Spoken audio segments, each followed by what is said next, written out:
Jean Dittard, vous nous emmenez au XIe siècle en Iran. Vous vous inspirez d'une histoire légendaire qui met aux prises Hassan ibn Sabah, fondateur de la secte des assassins, et le fameux Omar Khayyam, grand poète, mathématicien passé à la postérité. Qu'est-ce qui vous a amené à cette période précise de l'histoire, à ces deux destins singuliers ?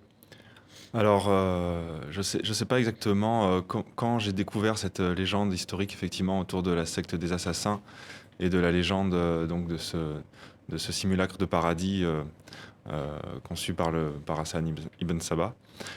Mais c'était ça le point de départ, en fait, avant de connaître Omar Khayyam.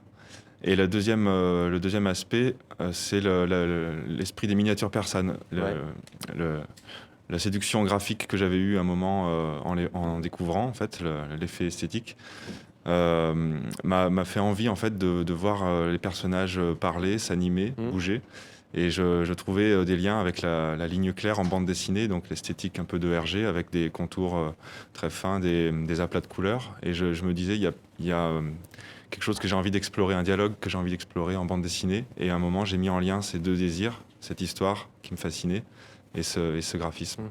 Que nous dit cette histoire ? On a le sentiment, Jean Dittard, qu'elle fait écho à l'actualité, à notre époque, entre d'un côté un conservatisme, de l'autre un esprit plus ouvert. Alors, il faut dire que l'album donc, est sorti en 2009. Je ne l'ai pas fait spécialement en réponse à une actualité, en France en tout cas, encore plus proche de nous. Mais effectivement, il y avait déjà la question de crispation religieuse qui était, disons, là depuis longtemps dans le monde en tout cas. Et moi, j'avais envie de parler du libre arbitre et de l'instrumentalisation des sentiments religieux à des fins politiques ou à des fins de crispation identitaire, ce genre de choses. Et en effet, il se trouve que ça résonne toujours. Il y a d'ailleurs un extrait d'un poème d'Omar Khayyam. On trouve des beautés, nous dit-on, dans le ciel. On y rencontre aussi du vin pur et du miel. En choisissant la menthe et le vin, pourquoi craindre, puisque c'est justement notre but éternel. Fouad El-Khoury, Omar Khayyam, ça vous évoque quoi, vous ? C'était un des premiers livres que j'avais lu, La secte des assassins. Ouais. Et donc, effectivement, il partait rendre justice de son point de vue en assassinant. Il y avait aussi le ministre Nizam al-Mulk, qui faisait partie des gens qui était proche de la secte. Donc, moi, ça m'avait fait un peu rêver, j'avoue, parce qu'il y avait cette espèce de rocher de Halamout où ils habitaient. Jean Dittard, quel est votre rapport à cette région du monde ? On parle aujourd'hui d'Algérie, du Liban, de l'Iran. Est-ce que vous avez eu l'occasion, ou pas encore, d'aller dans ces pays ? Alors non, moi, j'ai pas du tout eu l'occasion d'y voyager. Du coup, c'est plutôt un intérêt à distance, enfin un intérêt culturel à travers des livres, à travers des images.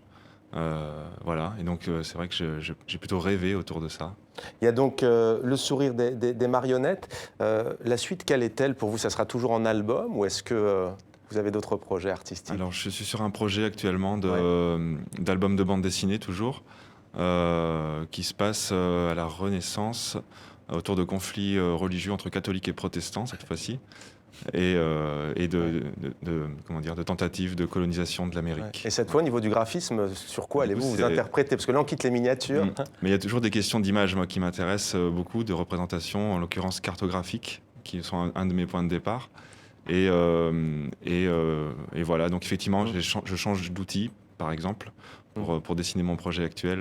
Je suis plutôt avec des lavis, et ce sera très différent.